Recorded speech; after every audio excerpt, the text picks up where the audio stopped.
Hello friends, a very warm welcome to India Decoding Jobs Talent Council Lighthouse Series.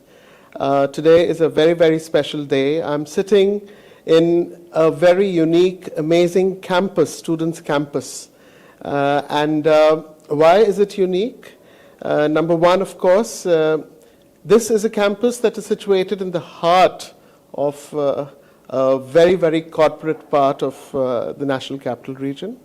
Number two, all students here are coached and mentored by industry experts and practitioners.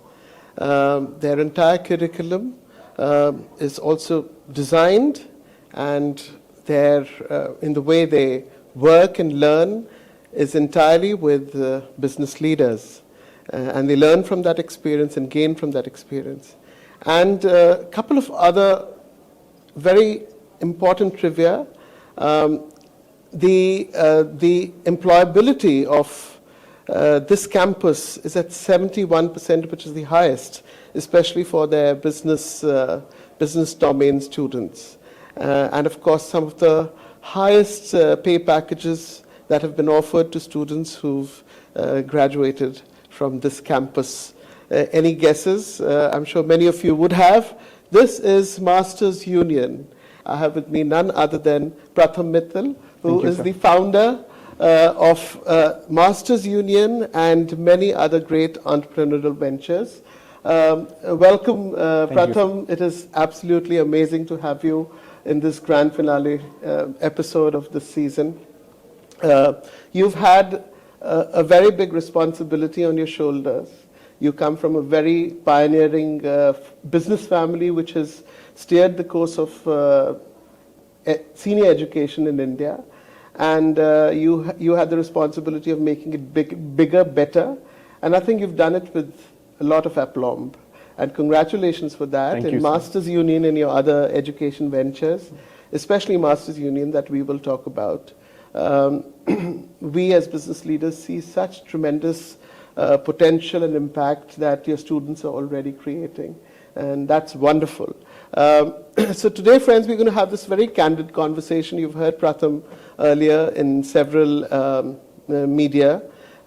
Today, on behalf of Confederation of Indian Industry and TAGD, which is India's largest and most trusted digital RPO, I welcome you very warmly. Thank you so much. Very excited. This is the longest intro anyone's ever said of me. Oh, thank you. So what we're going to do, friends, today is we have three sections. The first is called Decoding the Jobs. The second is called Spilling the Beans, and we literally would want to do that. Okay. And finally, of course, we'll have experts' advice. And with that, of course, Pratham in that section will be representing the youth of India, who I believe completely are as big as experts in the industry as some of the very experienced leaders. So let's begin with Awesome. our first question. So Pratham, how did it all start? This union of masters, your story, your own personal story behind it.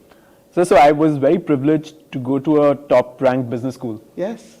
University of Pennsylvania. University of Pennsylvania. Yes. It has the Wharton School. Yes, Wharton School of Business. And there I realized that even though it was a very highly ranked institution, I was sleeping through most of my classes. There go the rankings of that. And I think that was true for most of my friends as well. There were very few classes that truly inspired us. I would say out of the 40 courses I took there over 4 years, there's maybe one course where I truly was inspired to learn. And in that course, there were no exams, no lectures, no slides, no grades, no attendance, no books, none of that, right? The teacher, his name was Adam Grant. The way he would teach was just giving us a problem statement and us as a group solving for that problem statement, right? So something very rooted in reality. And because of that experience, one of the projects we got eventually became my entire life, because that project we worked on it, it became a product, that product became a company, and I'm running that company for almost 10 years of my life. Wow. Right? So one class where the teacher was teaching us more experientially and in a hands-on manner, literally gifted me my entire life. Right? And at that moment, I had decided that sometime in my life, I will build an institution where students will not be inspired to sleep, but be inspired to really change the way the world looks for them. It just so happened that I was back home in COVID and I had some time on my hands, and I said, hey, let's give it a shot right away. Sure. I thought I'd do it when I'm 60 or 70. Yes, we are aware that this idea was born during the COVID times, right? And so we just said, so we just took up 60 kids. We literally found them online through a couple of news articles and ads that we ran. We found 60 students. Most of them paid absolutely next to nothing. And we started the experiment with a curriculum where, as I said, we go beyond exams, lectures, slides, grades, attendance, books, where students actually learn business by building a business. And then one thing led to another, and today we have almost 1,000 kids across all of our programs. And as you mentioned, placements and rankings, etc. Obviously, they have improved and incremented over a period of time. Right. And it's amazing to note that we are right in the center of a complete corporate hub, right? Yeah. And students here, you have the energy of a campus the moment you walk in, but you're right in the middle of where business is done. That was another thing, right? So when you go to a medical college, it is always situated next to a medical hospital. Absolutely. Right? And real doctors teach. Apprentices. You don't have like academic doctors and practicing doctors. It's just doctors. It's all mixed together. Right? So the doctors, they're doing surgeries in the morning and teaching in the evening. Yeah. And I think that's the best way to learn from the experts themselves. And that's why when we were thinking where to build our campus, we thought it cannot be a better place than where we are today, because here you have BCG, Bank of America, Expedia, Gartner, WPP, Volvo, Siemens, Aviva. And this is just 1/3 of the names in this building. In this building itself. And so it becomes very easy for these practitioners to come down and teach. It becomes very easy for students to be exposed to half the Fortune 500 within a 1 mile radius, right? Absolutely. Across that window is Udyog Vihar, and across this door is Cyber Hub. And literally, I don't think there's any Fortune 500 that's not represented here. Yeah, absolutely. Couldn't agree more. And it's such a fantastic energy the moment you walk in here. My next question to you, Pratham, is Masters Union has a tremendous focus on entrepreneurship. And I've attended this fair, this almost a Mela kind of a setup where your students had these new ideas, and all of us were walking, listening to their pitches, and it was, I think, one of the first I've ever seen. Right? So how did this idea come to you that entrepreneurship should be such a big forte at Masters Union? And also, how do you curate this curriculum for entrepreneurship? So our basic understanding and the premise of this entire institution is that the best way to learn business is to build a business. Build a business. Right? Become a job creator, since we're talking of jobs. Not even that. Okay. The best way to learn business is to build a business. Now, once you've built a business, you have enough business knowledge to then become an investment banker if you want to then become a marketing manager if you want to become an accountant if that's what you want, to pursue CA or to pursue services. Right? So I really believe that the best way to learn a skill is to live that skill. Now, how you use that skill is totally up to you. Once I know how to swim, I can swim to save my life. I can swim to win a race. I can do whatever. I can swim to dive. Similarly, even though our curriculum is based on entrepreneurship, many of our students actually choose to go into traditional jobs. But I feel that having learned business the way they have, they'll do much better at their jobs. They have such a smooth landing. They're able to weigh the pros and cons. They know the entirety of the picture. The entirety of the picture, the whole 9 yards. And one more thing I'd say is that, when you've lived business by building it, your DNA also changes. Oh, it certainly does. Right. Once you've tasted blood, you can't go back, right? It's very similar to that. So I think they become entrepreneurial. That entrepreneur gene gets activated. That spirit gets activated, and then they bring it to whatever job they do in the future. Right. Most of my recruiters come back and tell me exactly this. I think that belief that in whatever job I am, it's like I'm betting my money on it. And realizing that purpose and taking it to the hilt. Couldn't agree more. Now, this, of course, Masters Union is an institution. How do you, Pratham, see the talent landscape and if you relate it to the future of jobs, especially where India is today? Yeah. How honest do you want me to be? Brutally honest. Okay. I think the world that we are living in and the year that we're living in is a year of huge change. It is. I'll give you some data points from last year and then I'll tell you my prediction for this year. We have a large tech team that builds all of our software, systems, processes in-house, right? Last year was the first year we did not hire anyone new. And whoever left for whatever reason, we did not replace them. And yet, our productivity of that team is 10x of what it was the year before. Yeah. Right?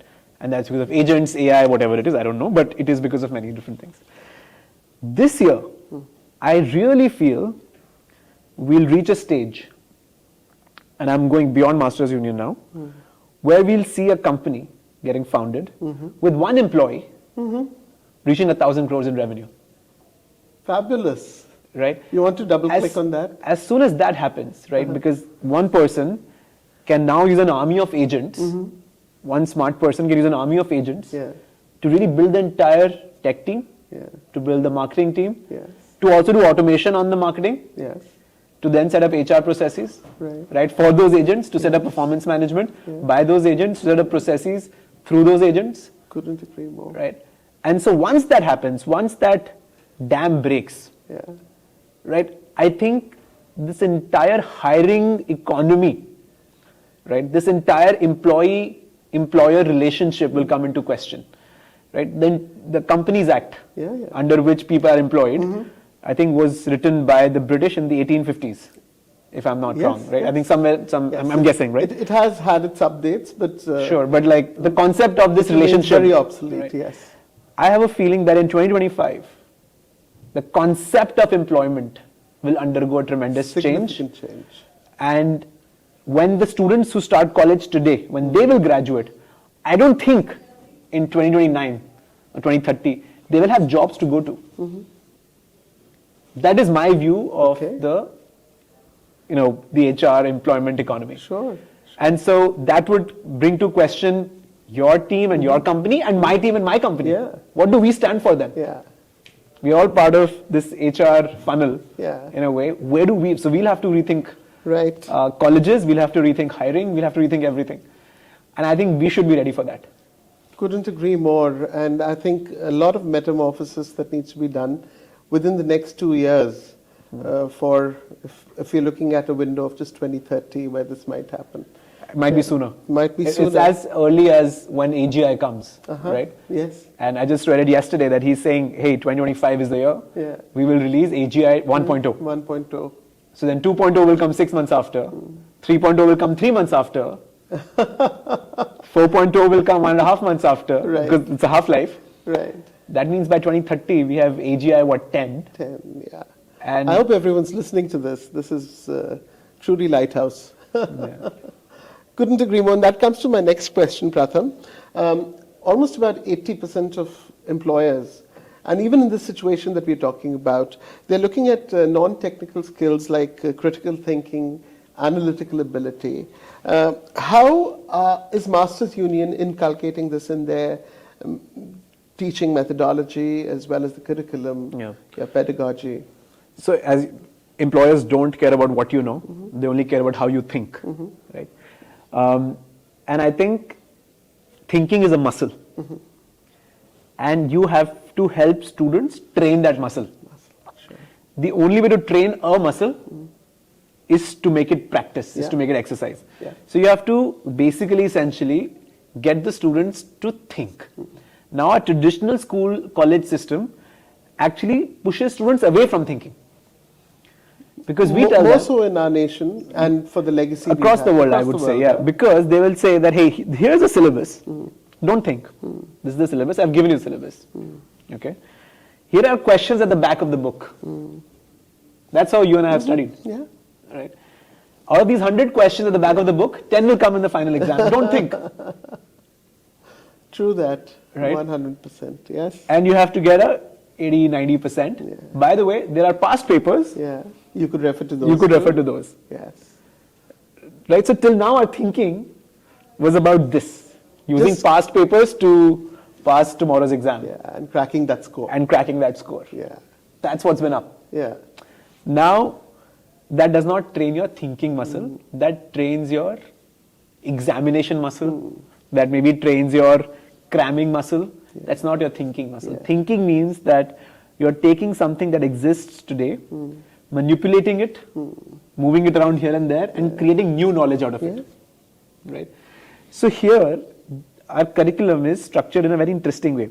In term 1, all of our students, without they have any knowledge of business, have to build their own e-commerce stores and actually sell online. Brilliant. This is class 12 kids, finishing class 12. They've come here. Any anecdotes that you could talk? I can give you 20. Please, please.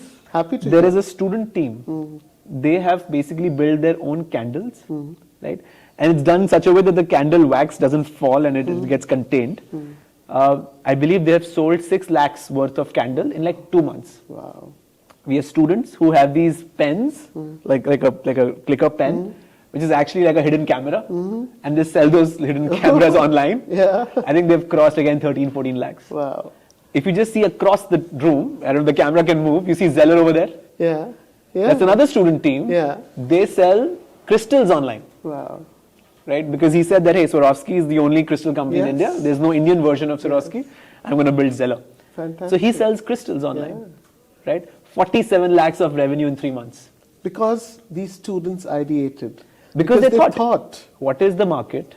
Where is the they gap? trained their thinking muscle. Let's build a brand. Let's figure out ads. Let's figure out the website. Oh shit, it's not working. Yeah. Okay, we have to change now. Yeah. Right? They are training their thinking muscle. Right? There is no syllabus. There's no syllabus. There is none. I tell them, hey, listen, you have to build a business. Yeah.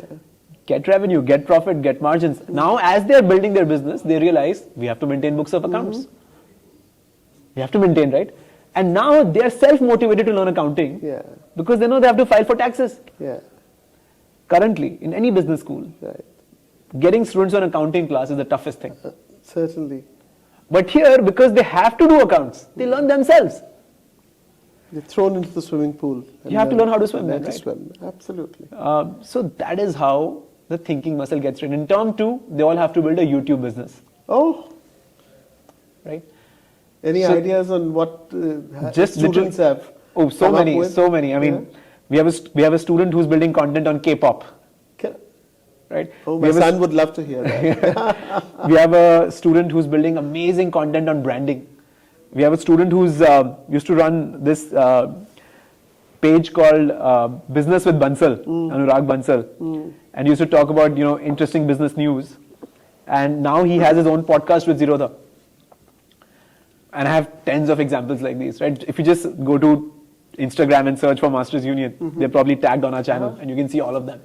I have seen a few. Right. Amazing students. And their grades come from the number of subscribers they have, the engagement rate they have, the comments rate they have, the average view duration that they have.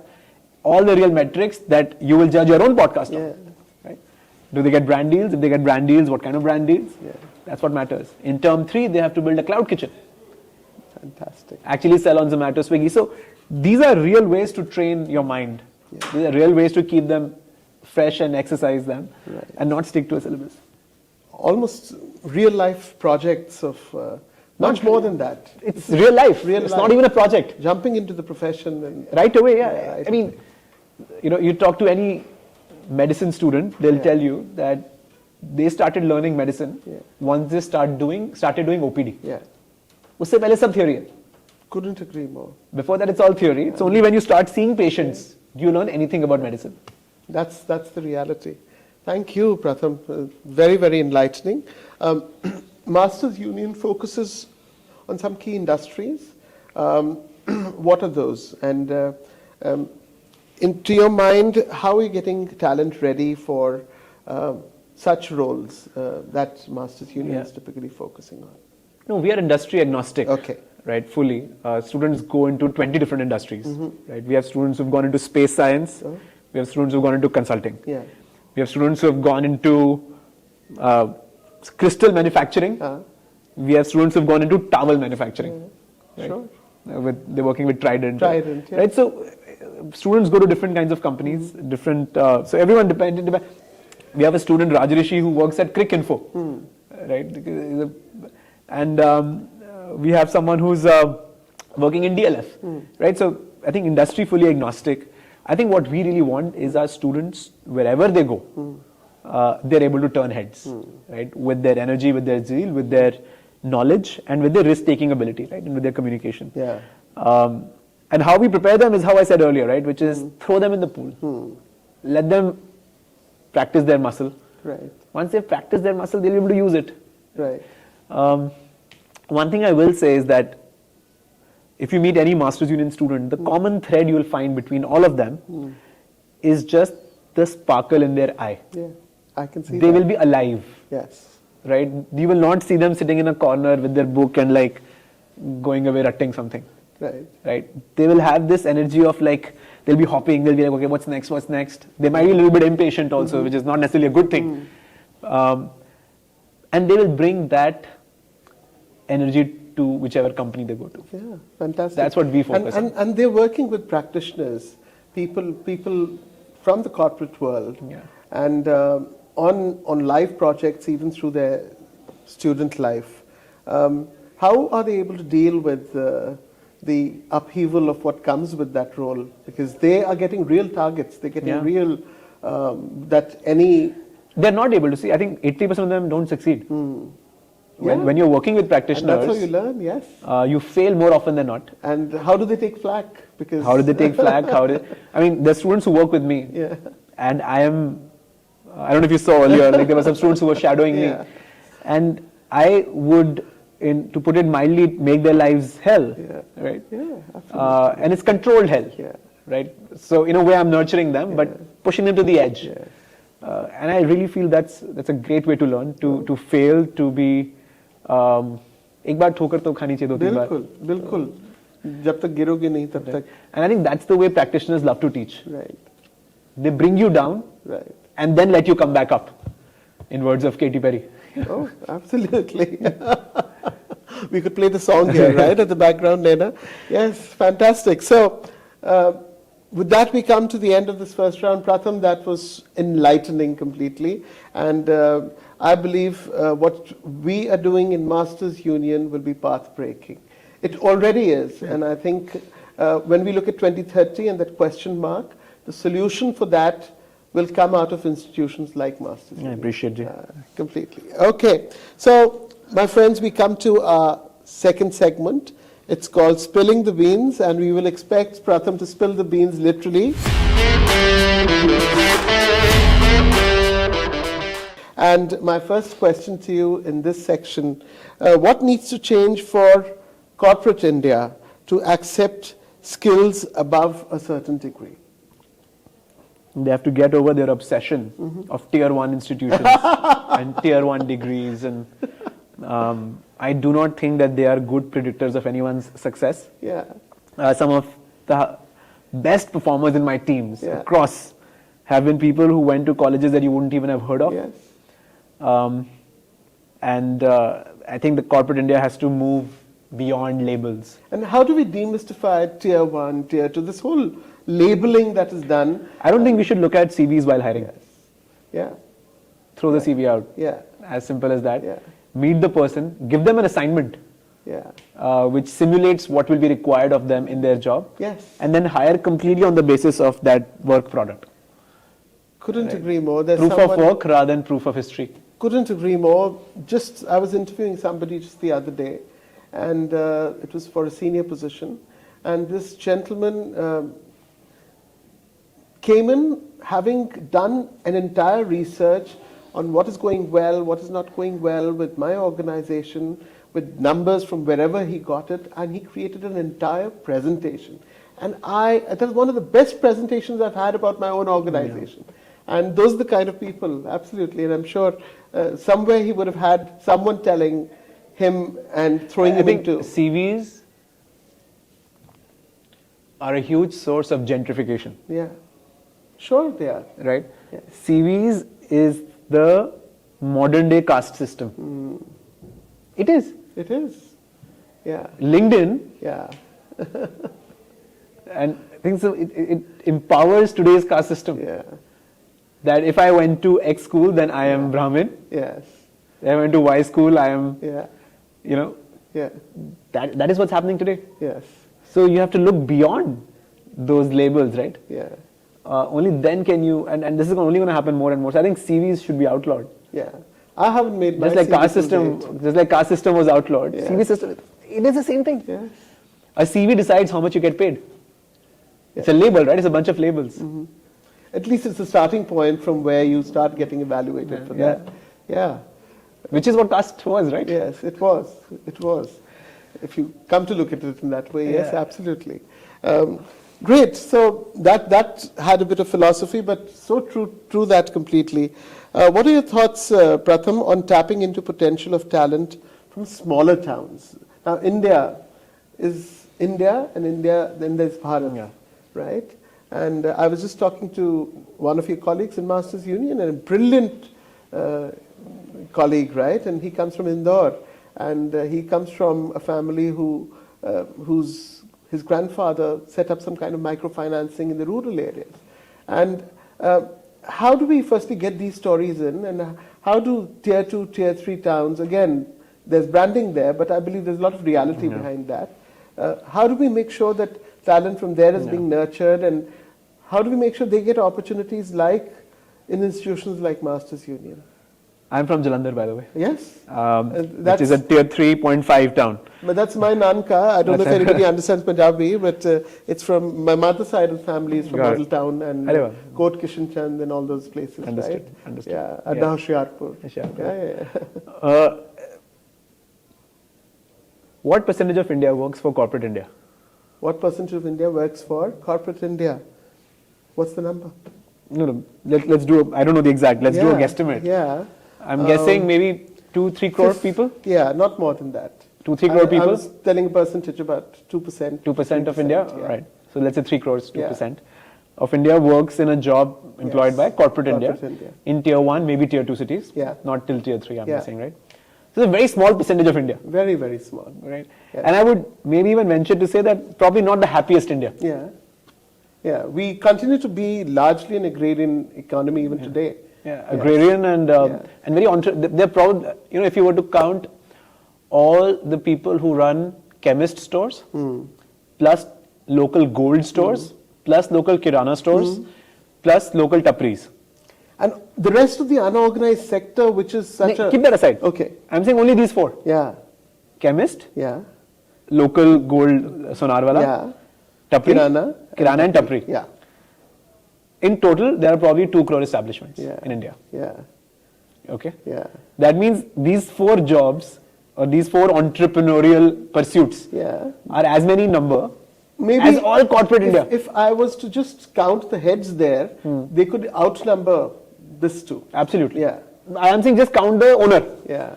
Forget about the people who he employs. Right. Those come under that 3 crore. Yeah. Yeah. Right? Because they're employed. Sure. Interestingly, it's a very small percentage, right? So I don't even want, very honestly, the tier 3 Bharat to work for corporate India. Why should it?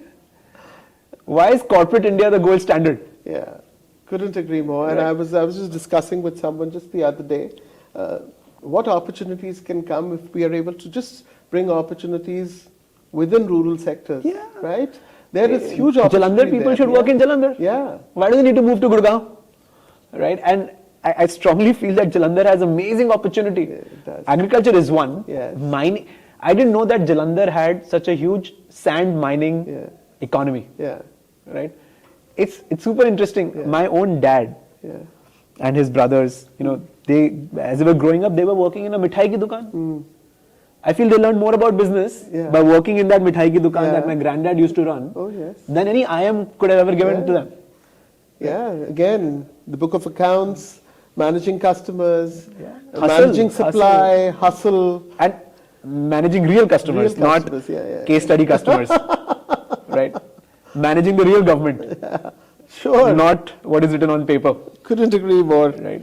Suddenly when the bulldozer comes in the front, and it's breaking your entire shop in front of you. What do you do? What do you do? How do you manage How that? do you manage that? Yeah. All of that. So Tier 3 India has enough opportunities in Tier 3. I don't think they should come to Masters Union. Couldn't agree more. I don't think they need to necessarily... Or there could be outlets of institutions like Masters Union in smaller towns. And they exist already. Which is called family business. Yes. In fact, I was listening to somebody in the new Trump administration talking about why India's family businesses are so vital to India's economy. Absolutely. I don't know if this is what you were looking for. No, absolutely, absolutely. And thank you for spilling the beans on that. Right? My next question. Can I give you one more metric? Please. How many students graduate from a college every year? We have about 1.5 crores. Exactly, 1.4 crores. 1.4 exactly crores. right. That's what's exactly right. Students graduate from college every year. How many new white collar jobs are created in India every year? That's a big gap. How many? White collar jobs. This is your domain. Created, yes. New white collar jobs, not just for the freshers, but for anybody. I read this number in Times of India, Economic Times. It said 15 lakh. All new jobs.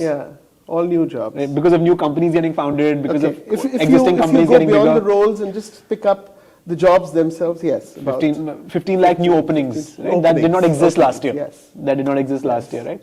So that means even if all of our students are very well trained, even if they are fully skilled, we say they are not skilled right now, right? I'm saying skill them. Assume that every university in India is a Harvard. And it skills our people perfectly. Even then, 1 crore 35 lakh kids don't have a place to work at. Huge gap. Huge gap, right? So I think corporate India can't take care of India in that sense. Certainly not. And again, I think, how do we grow the stories of those smaller entrepreneurial ventures so that they themselves do well and are able to give those opportunities in smaller towns, making those economies thrive. And that's the future for this nation. Couldn't agree more. One question in spilling the beans. There's a story behind the Masters Union logo. Could you tell me that?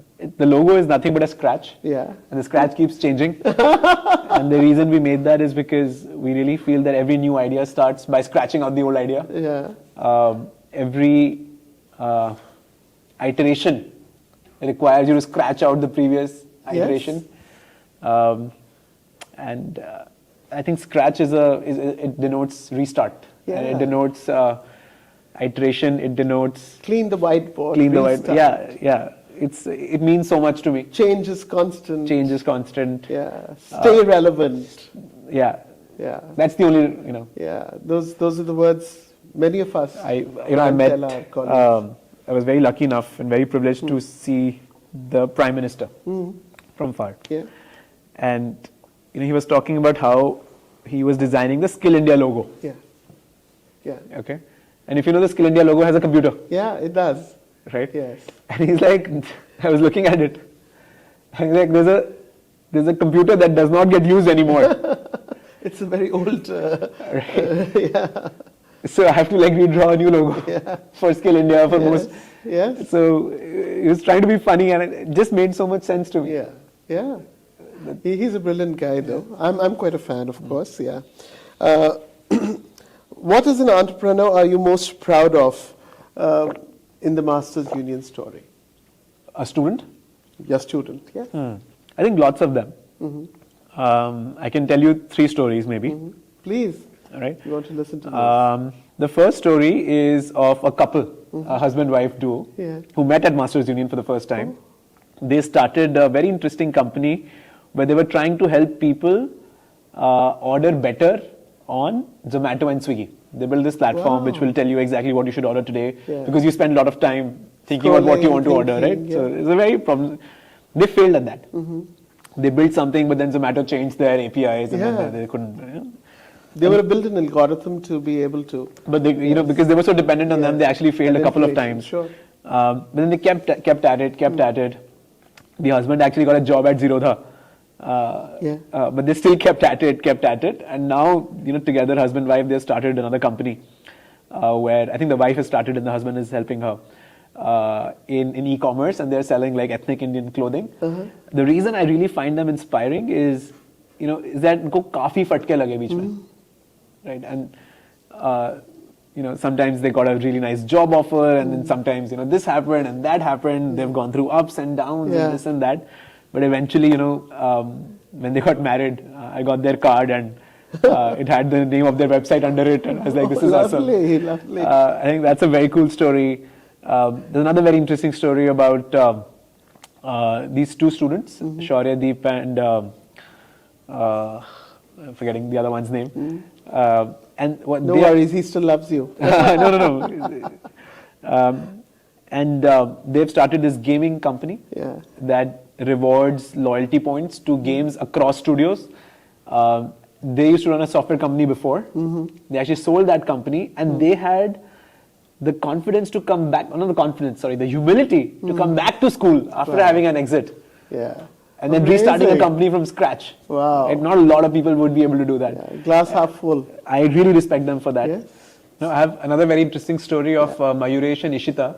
They've built this chips and dips company. Chips and dips. Chips and dips company called Eat Atlas. And they have these dips that they have curated from all over the world. So today, if you feel Italian, you can go for an Italian dip. If you feel Greek, you go for a Greek dip. It's very interesting. Again, it's like all cuisines in one box. They're doing a really good job as well. Completely bootstrapped, but doing it really well. There's another AI company that two of my students have started. So, you have examples in every industry, and they never stop to amaze you, right? Every time I get an update from them, it's something I could have never expected to come out of my students in just the year one of their graduation.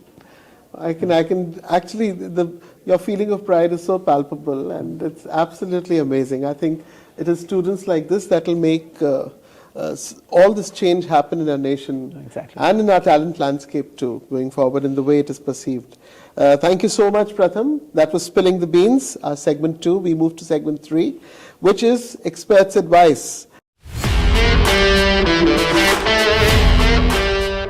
And our first question here, one advice you will give to budding entrepreneurs in Masters Union and otherwise. Don't think, just start. I think we think way too much about, is this the right time to start? Is the right business to start? Risk-taking ability. I think India has risk-taking ability, but we just spend too much time thinking about that risk, contemplating. I think if that much time was spent just doing it, my view is that the colonial era just made us so risk-averse for some reason. I think India is still the most risk-seeking. Yeah? I think the US is way more risk-averse. Oh. I think Britain is so risk-averse. Oh, they are. Think about it. Like, the Europeans are way more risk-averse than we are. Yes. Right? Because they have also a lot to lose. So, I don't think it's the colonial hangover. Right. If anything, I would actually appreciate the colonial hangover. I think it actually makes us take more risk. But it could still even be more. Sure. Because the cost of starting up today is near to zero. As I said, you don't need to hire anybody now. Yeah. The agent's a $20 agent. You can do more than an army of 20 fresh grads. Absolutely. I think at TAG we are training a lot of these, AI-enabled agents to do some path-breaking work. Pratham, you're a serial entrepreneur yourself. You manage 2 of your ventures currently, right? Masters Union and Tetr. Yes. Right? How are you able to They're the balance same. your time? For me, they're the same. Okay. They're the same. They're just 2 manifestations of the same thing. Yes. Yes. Yeah. You want to tell us about your other venture too? It's the same thing. So Tetr is Masters Union across the world. Yes. Masters Union. Global footprint. Global footprint. That's about it. Yeah. It could have been Masters Union International. Fantastic. So I don't look at it as 2 different things. The students are here right now. The Tetr kids are in Masters Union campus, and the Masters Union kids are in Tetr's campus. Amazing. So it's all amazing. Fantastic. It's so good to know that an Indian, grown from India brand is taking education to. I really feel that how India became the center for software services. Yes. There is a very good chance that in the next 5-10 years, we'll also become the center for education services. Once again. Because education is a services economy. Yes, it's a services project, right? It is. So, what are the 3 or 4 largest services? Software, hospitality, health, and education. Yeah. Yahi hai services. Yeah. Other than education, India is leading everywhere else. Yeah. Right? So what is So to this say? is that next bastion India will conquer. I really think it should. Yeah. I think because the cost of servicing of education in India is lower arbitrage wise. That benefit the education industry has never utilized. Yeah. And I feel people will see it now. And this opportunity will get utilized because college in America is expensive. It is. College in India can be cheaper. Only if we can just bring up the quality a little bit. Why can't we have a New Yorker coming to Belgaum Yeah. to study if he's getting the same skills, better skills at much lower cost? I feel that's going to be the future. And real life business opportunities, many more. Yeah, I mean, Yes. sure, that too. Yeah, yeah. Fantastic. Your personal lessons in entrepreneurship that you've learned the hard way, Pratham. I'm still learning, I think. Yeah. In the journey Yeah. so far, any place where you've stumbled, fallen, picked yourself up again? I think we take ourselves way too seriously. And we think that every issue that we face in the company is an existential issue and we make a mountain of a molehill. Yeah. And that leads to a lot of stress and that leads to a lot of anger and that leads to a lot of wrong decisions at work. So I think if you just take yourself less seriously, know that you'll be fine. Did you ever find yourself taking your own self less seriously, or you took yourself too seriously at a point, Yes. and you felt you wanted to all tell us throughout. about that? I think the last 10-15 years I've just been a very angry and a very negative presence in my own team. And I think what made you change that? How have you changed the paradigm for yourself? because I've realized that doesn't do anything, right? So something is wrong, you fix it. Yes. And I'm realizing that it's not doing well for my team, and it's not doing well for the productivity. I think that I'm scolding somebody and hopefully that person will do a better job. Now, it usually doesn't happen like that. It does worse. Yeah. So, I think I have to change that about myself and I'm trying to. Oh, Pankaj ji has been helping me quite a bit. He does that to everybody. But thank you, Pratham. This was a fantastic session, and I personally have learned so much with this conversation. And I believe what you're doing at Masters Union and other entrepreneurial ventures, this is going to change the way education happens in our country, not only in senior education, but how students perceive how they need to be educated. And I congratulate you for making this start. Thank you so much, Pratham, and I wish you all the very best. Thank you, friends. I hope you enjoyed this session. Thank you. Bye-bye. Thank you. Thank you.